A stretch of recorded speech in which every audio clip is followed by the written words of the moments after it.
আসসালামু আলাইকুম। আশা করি সকলেই ভালো আছেন। আমিও আলহামদুলিল্লাহ ভালো আছি। আজ আমি আপনাদের নিয়ে এসেছি নাকুগাঁও স্থলবন্দর, নালিতাবাড়ী, শেরপুর, যেটি অবস্থিত বাংলাদেশের শেরপুর জেলার সীমান্তবর্তী এলাকা নাকুগাঁও, নালিতাবাড়ী, যেটা ভারতের কোল ঘেঁষে অবস্থিত একটি স্থলবন্দর।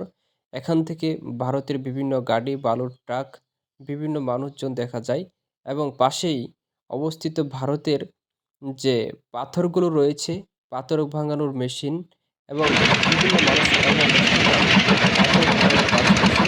এই পাথরগুলো সারা বাংলাদেশের বিভিন্ন জায়গায়, বিভিন্ন প্রান্তরে চলে এবং বিভিন্ন মানুষ সেই পাথরকে ঘর বাড়ি, রাস্তাঘাট, বিভিন্ন কাজের ক্ষেত্রে থেকে ট্রাকগুলো আসলে মধ্য দিয়ে বাংলাদেশের ভিতরে ঢুকছে। এই নাকুগাঁও স্থলবন্দর থেকে তো সুন্দর জায়গা। আপনি ইচ্ছে করলে এখানে আসতে পারেন, দেখতে পারেন।